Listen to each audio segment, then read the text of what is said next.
Hey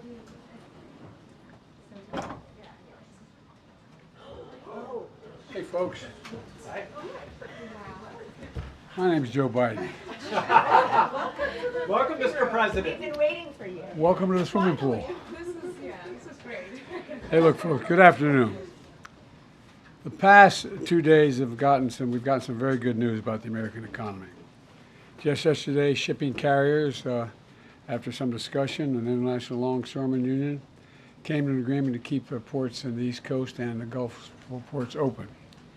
We averted what could have become a major crisis for the country, and a tentative agreement which includes record wage increases for dock workers and shows the importance of collective bargaining and represents, I think, critical progress toward a strong contract. I especially want to thank the carriers, the port operators, and the Longshoremen's Union for reaching this agreement at a time when the nation has experienced such terrible devastation from Hurricane Helene. It was truly a service to the American people for all these parties to come together to respond to our request to keep the ports open. I was determined to avert a crisis at this moment because it's a critical moment. If we didn't do this now, we'd have a real problem. I also want to thank my White House team for the work. They worked around the clock to bring the parties together. But today, we got more incredible news. Although the strength of the American economy it's about the strength of the American economy. New jobs report, as you all know, you've been reporting, created 250,000 jobs in September. The expectation was for 150,000 jobs in September, which has far exceeded that number. Not only the previous 2 months was the previous 2 months was revised up 75,000 jobs. And from the very beginning, we were told time and again that the policies we were pursuing, we'd put forward weren't going to work, make things worse, including some of the other team are still saying they're going to make things worse. But we've proven them wrong. You know, we've told our we were told our American rescue plan was too big and it would crowd out private investment. We proved them wrong. We vaccinated the nation and got immediate economic relief to people in need. When I came to office, determined to end trickle-down economics and grow the economy from the middle out and the bottom up. I know you're tired of hearing me say that over and over again, but that was the policy. That remains the policy. Because when you do that, everyone does well. When the middle class grows, the nation's stronger. And the nation's stronger when there's a strong union movement as well. We were told it wouldn't work, but I was also determined to do what was ignored for much too long. Presidents have been authorized since the 30s to be able to spend the money given by Congress to spend the money on hiring American workers and using American product where they were available.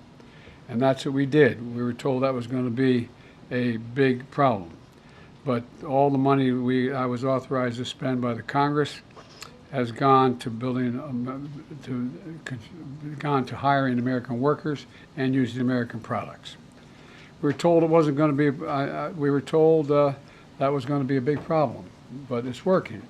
We're also told that our historic laws to invest in America and all Americans would crowd out private sector investment. Well, that was proven wrong too. We've attracted nearly $1 trillion since we've come to office in private sector investment from domestic and foreign companies investing in America. In America. Not this stuff of shipping jobs overseas for cheaper labor and bringing back a product to America. We're building it here and sending it overseas. And look at the results. Across the board, unemployment is down to 4.1%. And every month, in fact, that Vice President Harris and I have been in office, we've created jobs every single month. The nation has now created 16 million jobs since I've come to office, more jobs created in a single presidential term than any time in American history. Our GDP shows our economy grew at 10% under my administration. Unemployment reached the lowest level in 50 years. We're also told inflation couldn't come down without massive job losses or sending the economy into economic recession. Once again, outside experts were wrong. Inflation has come down. Wages have gone up faster than prices. Interest rates are down. Record 19 million new business applications have been filed for. The stock market continues to reach new heights. We've got more work to do, though. Keep keep getting prices down, like more affordable housing, extending what I've done for seniors and lowering prescription drug costs by letting Medicare negotiate the prices, make sure that's available to everyone. And by the way, what we've done so far, just when we brought down the prices for seniors under Medicare, it saved the taxpayers billions of dollars. Billions of dollars. Saved the taxpayers billions of dollars. That's important to note, because they don't have to pay the exorbitant and irrational prices that these companies are charging. The simple fact is we've gone from economy in crisis to literally having the strongest economy in the world. And but we've got more work to do. We've got more work to do to deal with the things I've just mentioned, and we're going to have to deal with unforeseen cost of what this hurricane is going to cost. It's going to cost a lot of money. And I'm going to probably have to ask the Congress before we leave for more money to deal with some of those problems. But that remains to be seen. I'll take a few questions before I turn it over to you. Pick out people. Okay. Yes, sir. Yes, sir. Go ahead, Josh. Thanks again for doing this, Mr. President. 2 questions. The first, Florida Senator Marco Rubio described today's jobs report as having fake numbers. What do you make of that, and how worried are you that many Americans are hearing that the jobs numbers aren't real? Look, I'm going to be very careful here. If you notice, anything the MAGA Republicans don't like, they call fake. Anything. The job numbers are what the job numbers are. They're real. They're sincere. They're what we are. And by the way, just look at how the EU talks about us, how they like to have an economy like ours. Just talk about the rest of the world looks at us and what we're doing. So well, I don't want to get going. And then secondly, could you clarify some of your comments yesterday with regard to strikes on Iranian oil facilities? What did you mean by them, given some of the reactions we're seeing in the market? Well, look, the Israelis have not concluded what they're going to do in terms of a strike. That's under discussion. I think if I were in their shoes, I'd be thinking about other alternatives than striking oil fields. Good, Wisha. Thank you, Karine. Thank you so much, Mr. President, for being here. This week, Senator Chris Murphy said it's certainly a possibility that the Israeli government is not going to sign any diplomatic agreement prior to the election, which is what you have been calling for so long, potentially to try to influence the result. Do you agree? Do you have any worries that Netanyahu may be trying to influence the election and that's why he has not agreed to a diplomatic solution? No administration has helped Israel more than I have. None. None. None. And I think Bibi should remember that. And whether he's trying to influence the election or not, I don't know, but I'm not counting on that. You've said many times recently that you want to speak to him, that you plan No, to. I didn't say plan to. I didn't say want to. You don't want to? No, I didn't say that. You're making it sound like I'm seeking and speaking. I'm assuming when they make the judgment of how they're going to respond, we will then have a discussion. Thank you. Thank you, Mr. President, for being here. What are you advising the Israelis to do in terms of their retaliation to Iran? And at this point, you still haven't spoken to Netanyahu. Is it fair to say that you have little personal influence over what he decides to do? No. Look, our teams are in contact 12 hours a day. They're constantly in contact. I've already had my presidential daily brief. We've already had interface between our military, the diplomats. It's in constant contact. They are trying to figure out, and it's the high holidays as well. They're not going to make a decision immediately, and so we're going to wait to see when they want to talk. But over the past few months, they've consistently defied your administration's own advice. So do you believe that the Israelis are going to listen to the advice you're giving them? What I know is the plan that I put together received the support of the UN Security Council, the vast majority of our allies around the world, as a way to bring this to an end. Look, the Israelis have every right to respond to the vicious attacks on them, not just from the Iranians, but from everyone from Hezbollah to Houthis to, anyway. And, but the fact is that they have to be very much more careful about dealing with civilian casualties. So how should they respond? You expressed concerns about attacks on Iranian oil facilities. How should they respond? That's between me and them. All right, we got to move on. Go ahead, Tam. The election is a month away. One, I'd like to know how you're feeling about how this election is going. And then also, do you have confidence that it will be a free and fair election and that it will be peaceful? Two separate questions. Very much. I'm confident it'll be free and fair. I don't know whether it'll be peaceful. The things that Trump has said and the things that he said last time out when he didn't like the outcome of the election were very dangerous. If you notice, I noticed that the vice presidential Republican candidate did not say he'd accept the outcome of the election. They haven't even accepted the outcome of the last election. So I'm concerned about what they're going to do. Are you making any preparations, getting security briefings related to domestic security? I always get those All right, briefings. we got to move on. Go ahead, Keila, and then we have to do a couple more. Hi, Mr. President. When are you considering imposing sanctions on Iran, and would you include oil in those sanctions? That's under consideration right now, the whole thing. I'm not going to discuss that out loud. And just on your comments yesterday on the port strike, you said, by the grace of God, it's going to hold. Is there any reason you think that this Well, there's more to temporary do. A suspension? month from now, there's more to do in terms of everything from the whole notion of mechanization of the ports and the like. There's more to resolve. Go ahead, Daniel. Thanks, Karine. Thank you, Mr. President. Last night you said that there's still a lot to do to avoid an all-out war in the Middle East. I mean, firstly, aren't we pretty close to that definition already? And secondly, what can you really do to stop that happening?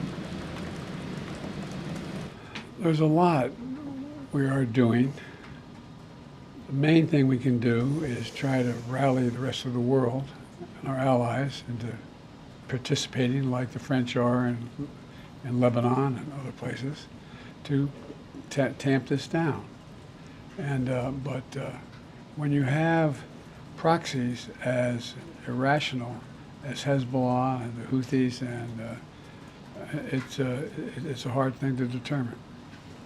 Go to Toulouse. I gotta go, Keith. I know. Please tell me I gotta go. I said I'd take a couple questions. All right, you're the last. I think she's increasing her credibility with it. You have to take some more. Toulouse, you're going to be the last one. Thank you, Mr. President. Thank you for spending some time here with us. There have obviously been a number of crises that the country has been facing over the past several days with the hurricane, with the port strike, with the situation in the Middle East. Can you talk about how your vice president, who is running for the presidency, has worked on these crises and what role she has played over the past several days? Well, I'm in constant contact with her. She's aware we're singing from the same song sheet. She helped pass all the laws that are being employed now. She was a major player in everything we've done, including passage of legislation which we were told we could never pass. And so she's been, and her staff is interlocked with mine in terms of all the things we're doing. It's up to you, sir.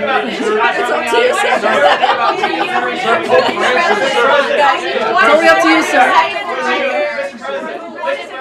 All right, go ahead. Yeah, Nandita, sir, no, sir. I didn't call on you, sir. Nandita. Thank you. Nandita, go, Nandita. Mr. President, Pope Francis calling for a day of prayer and fasting. Prayer and fasting this Monday, October 7th. Your reaction, sir?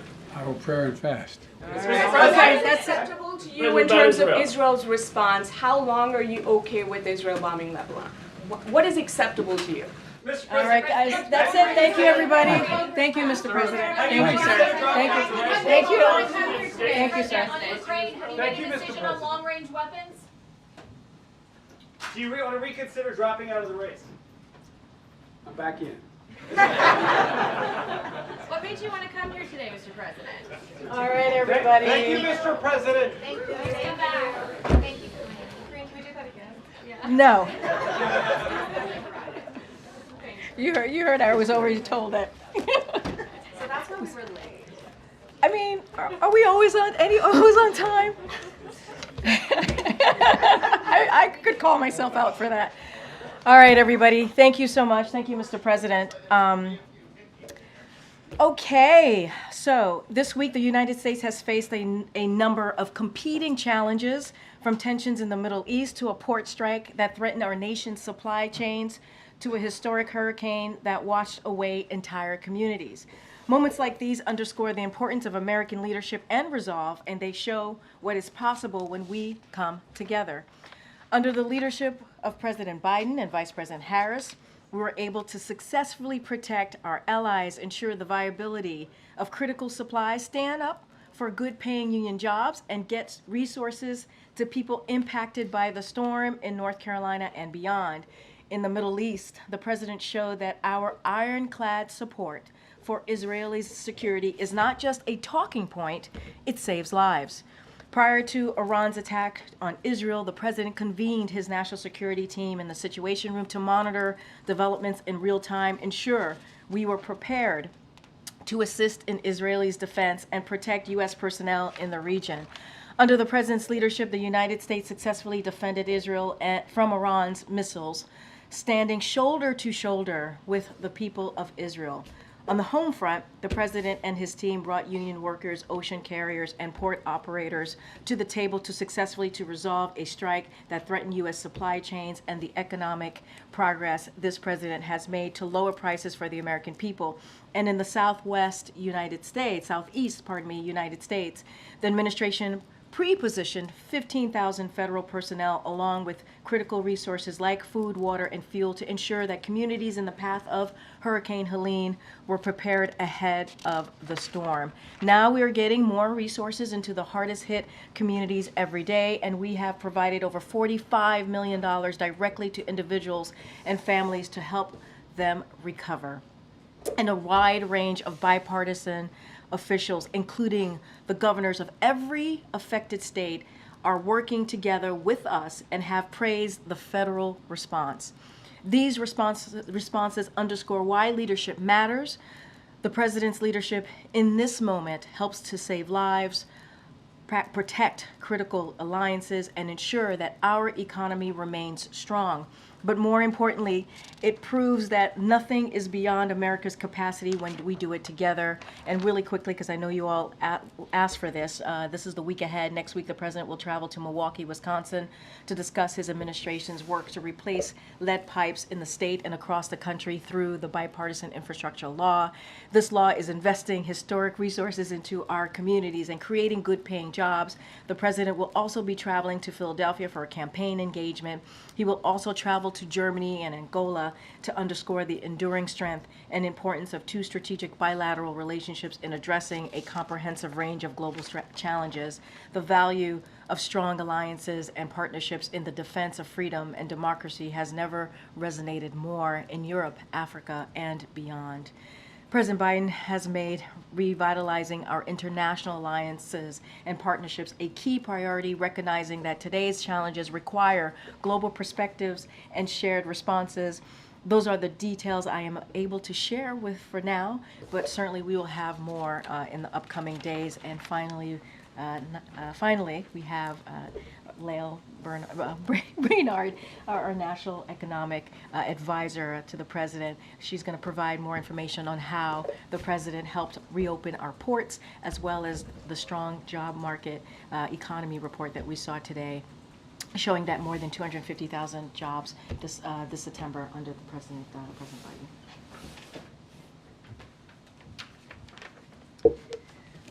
Well, thanks, Karine, and it's good to see everybody today. It is a good day for American workers and families. We saw more than 250,000 new jobs created in the month of September. We saw unemployment back down to 4.1% at a time when inflation is back down to pre-pandemic levels. The East Coast and Gulf ports are opening back up, and dock workers are getting back to work on the basis of a strong tentative agreement on wages and a contract extension between the International Longshoremen's Association and the United States Maritime Alliance. Just a week ago, the negotiation had totally stalled out. The union and employers had not spoken to each other for months. The last time a wage offer had been put on the table was in the middle of 2023. The president and the vice president directed us to get the parties back to the table to reach a good deal. We worked around the clock to help them find common ground. And the president was clear throughout that process on three things. We needed to get the union and the employers back to the table on the basis of a strong progress on wages, so nothing would get in the way of hurricane recovery. Taft-Hartley was off the table because collective bargaining works, and workers should share in the large profits of the ocean carriers, particularly after those dock workers sacrificed so much to keep goods moving for the American public during the pandemic. And as a result of the hard work that I undertook along with Secretary Buttigieg, Secretary Sue, a number of people in the White House, we are seeing dock workers get a fair share of the industry's record returns. We're seeing ports opening so consumers and businesses can get what they need, and we don't expect to see any effects on our economy or for consumers, businesses, and farmers because we have strong supply chains that we built in the wake of the pandemic. The president and the vice president have consistently supported the collective bargaining process. When employers and workers come to the table, they find a good outcome. That's a vastly different approach from previous administrations that might have busted unions and rolled back worker protections. And finally, I would simply say that the data that we're seeing, the data we saw last week, confirms that our economy is delivering for workers. All right, I'll take a couple of questions. Go ahead, Sally. Thank you so much for being here. Would you say at this point that the U.S. has achieved a soft landing? And if not, at what point will we be there? Yeah, I would say that, look, we have seen unemployment, the lowest average unemployment rate of any administration in 50 years, and we have seen inflation come back down to pre-pandemic levels. That is exactly the kind of growth that you would want to see. Growth has actually been revised up. It's been above 3% over the last year, and we're continuing to see very resilient consumers. So yes, that's exactly the kind of Goldilocks results that you would want to see. Good, Josh. Thanks again for doing this. If I can ask about an otherwise strong jobs report, you still had manufacturing employment dip by 7,000. What do you think is happening in the manufacturing sector right now? Is this a response to higher rates, or are you seeing something else going on? Yeah, so I think if you look more broadly across the administration, you have seen manufacturing jobs growing by more than 700,000. In contrast to the previous administration that actually saw manufacturing job losses even before the pandemic. And I think the right way to think about this, because we have so much new investment dollars from the Investing in America agenda, the right way to think about it is to look at construction and manufacturing jobs together. And there what we've seen is continued growth. That construction workforce is hard at work with factory construction that is multiples of the previous administrations. That construction of factories is going to turn into the manufacturing jobs of the future. So we see that investment in today's economy, whether it be in chip manufacturing or clean energy, that's going to result in tomorrow's manufacturing jobs. Thank you, Karine. Just after the last Fed rate cut, do you think the administration has won its fight against inflation? So I would say if you look at the data on inflation, it is now back down to pre-pandemic levels. Don't forget, nobody said that could happen with a strong labor market. I think people just really need to go back and see some of the predictions. Nobody thought we could have the strongest recovery in our peer economies, strongest on jobs, strongest on growth, and get inflation down as fast as we did. And so that just shows that the president's investments and the focus on supply chains has really worked. And just a follow up on the consumer confidence numbers. I mean, there was, upward revision in August, but now it's down in September. I'm just sort of wondering if you can comment on that. Yeah, so I think the most recent Michigan sentiment numbers actually are showing strength. And, if you look at what consumers are talking about, they're talking about good jobs, good job opportunities, and we've seen a lot of people moving into new sectors with better wages. And there is now a lot more confidence that interest rates are coming down, inflation is down, and that's going to enable consumers to feel more confident about investing in some of those bigger ticket items. Just a couple more. Thank you. On the jobs report, the data also showed that the employment picture in July and August was also brighter than previously thought. For Americans who are concerned about the rate that they may pay on their mortgage or their car that they might buy, what do you see that doing to the path of interest rates going forward? I think that we are now in a part of the recovery where inflation is back down, and that's really what is going to determine whether interest rates continue to fall. And market interest rates have remained low. Mortgage rates have come all the way down close to 6%. We anticipate, because inflation is back down, that will continue to show through to market rates. And on the hurricane that ravaged the Southeast, what are your early indications of how that could impact economic growth and the jobs picture in November with so many in that region out of work? Yeah, so we do think normally with a hurricane of this size, with the devastation that it has caused in many communities, that it will affect the employment statistics for that month. But what we know is that generally you see the economy overall bouncing back very quickly, and the growth numbers really becoming sort of strong pretty rapidly because of all that rebuilding activity that we are committed to. Yeah, Jackie. Oh, that was my on interest rates, yeah. How concerned are you right now about the instability in the Middle East and its impact on oil prices? Yeah, so it is something that we track very closely. Obviously, prices at the pump right now, $3.18 on average. Not that I track it closely, but that is today's number, and below $3 in many states. We believe that global markets are well supplied, and continue to expect that in the U.S. we'll continue to see those low gas prices. And of course, we have really effective ways of addressing some of those geostrategic volatility. We've used it in the past. We have the capacity to use it again. So right now, markets are very well supplied, and we anticipate them to remain so. All right, last question.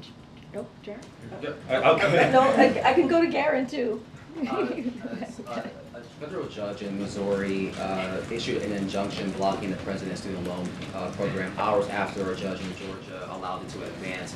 What is the White House's message to this dizzying legal battle, and that was lifted up as an economic policy, particularly closing the racial wealth gap? And what is your message to Black and Brown Americans who are really relying on this relief?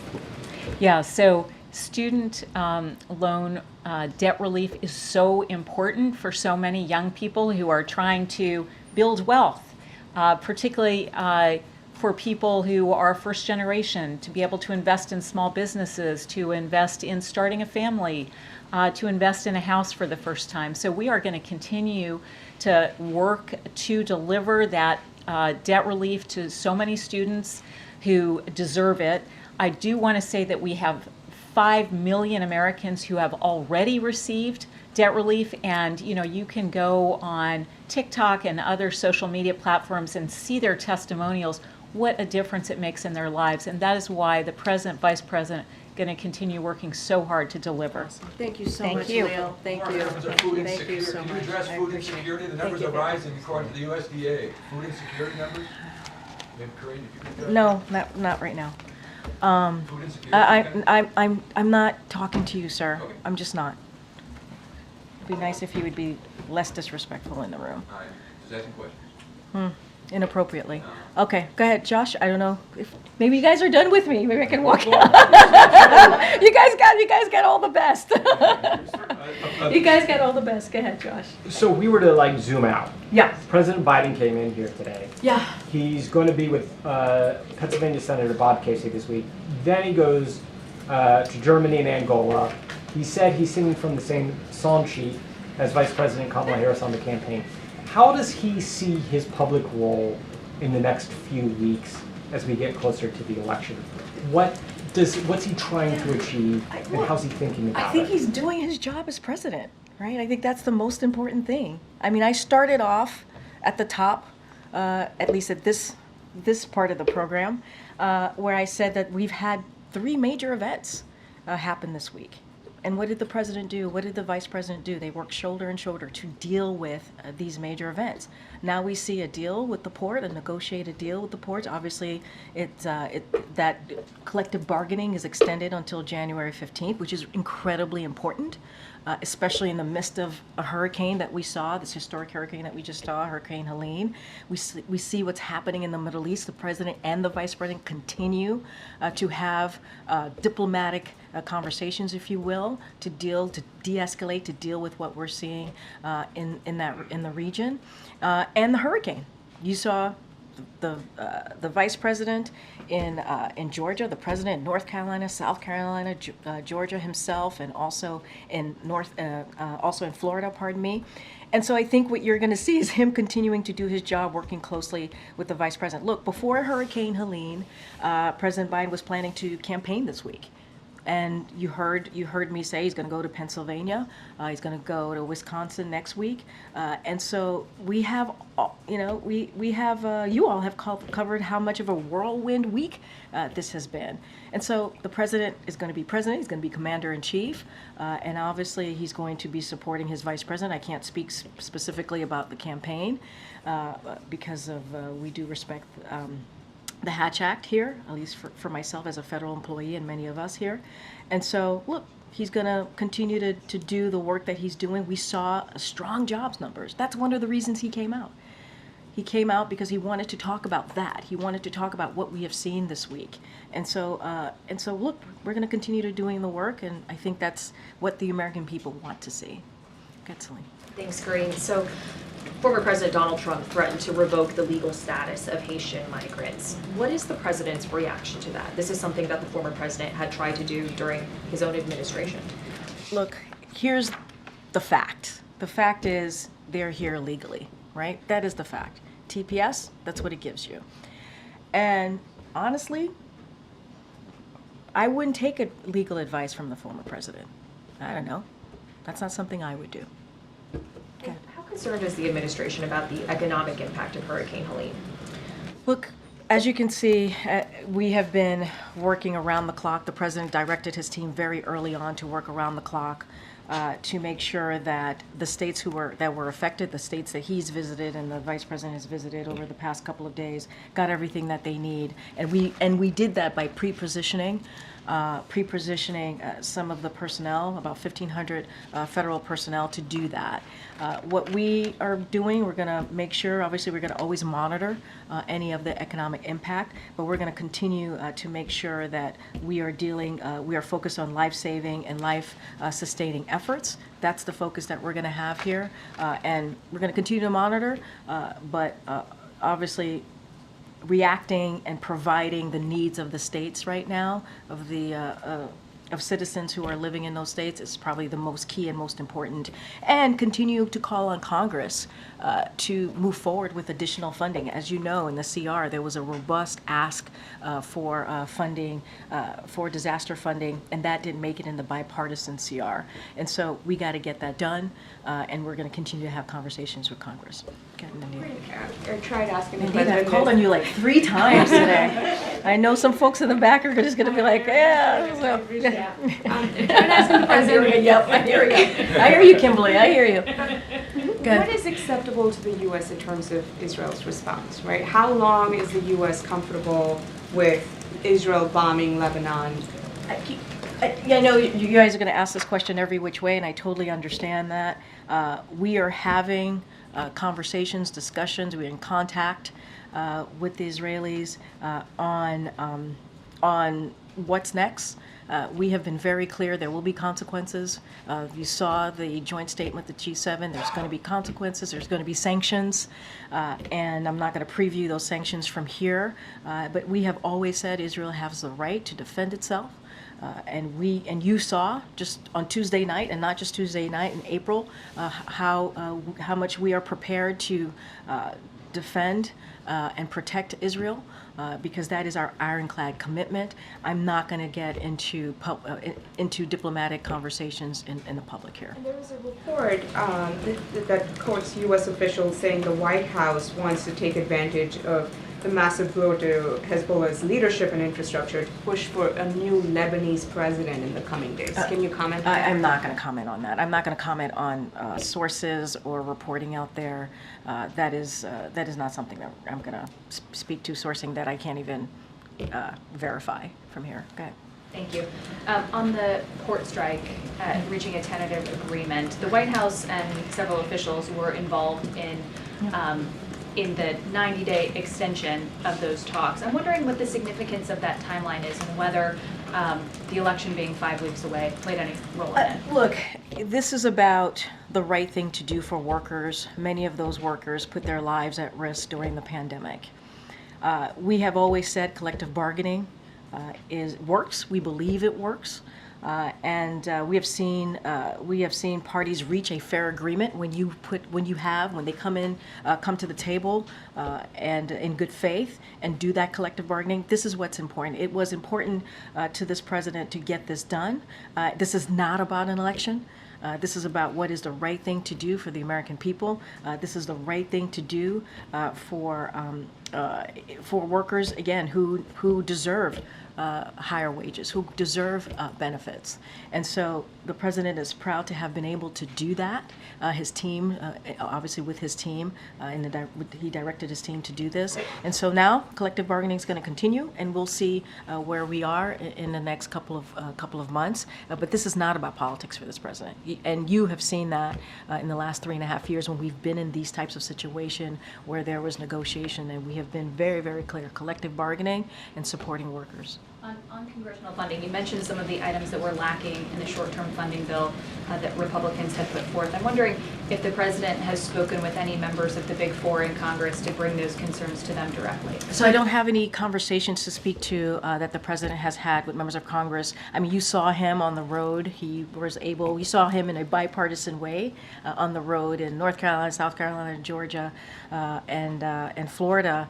And you saw him with Republican congressional members and governors and Republican and Democratic congressional members and also governors, and you saw that bipartisanship. I'm certainly not going to get into any private conversations that they have had, but we will continue to speak to congressional leadership and members about getting that extra funding. It is important. They need to act. They need to act.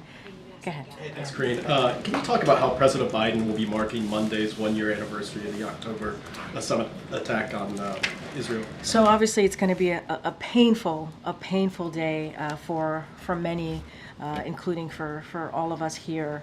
And so we will have more to share on how we will be commemorating that devastating day that we saw a year ago. Don't have anything to share at this time. And secondly, this was President Biden's first time, correct, to the press briefing room since he's.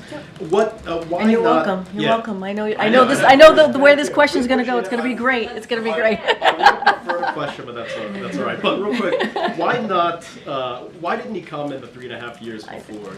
Why? I mean, he came today, and you got to see him, and you were here. I mean, he had the opportunity. Oh man. Yeah. Come on, come on. He was here. He took your questions, and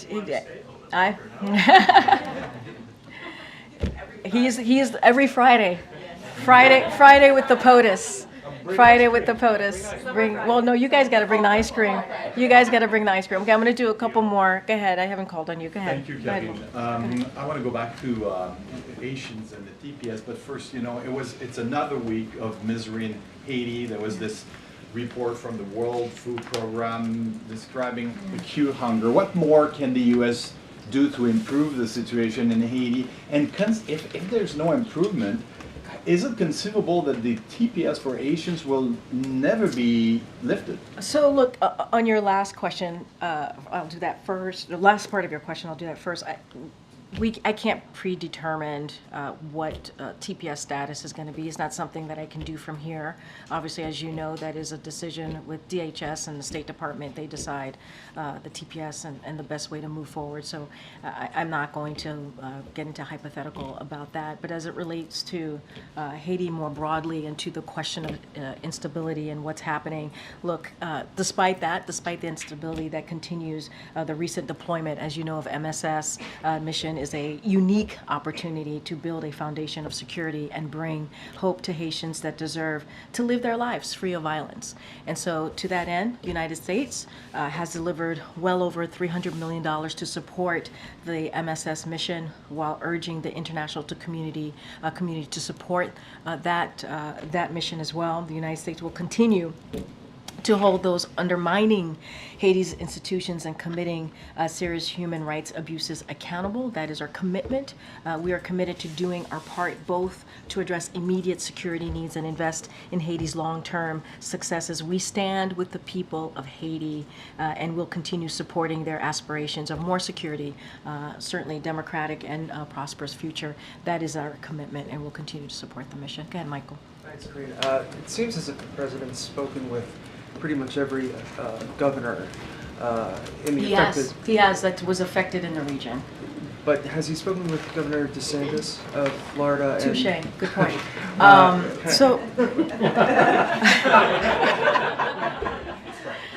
Touche. And I think we read out that he spoke to the governor of Tennessee on our way back from our trip to Florida and Georgia yesterday. I don't have a conversation to read out with the governor of Florida, but what I can say is that we have been in touch. Our team has been in touch with local officials on the ground. We are committed to providing what is needed in the state, obviously to those who were affected in the state, and our commitment is clear. The president has always said it doesn't matter if you're in a red state or a blue state.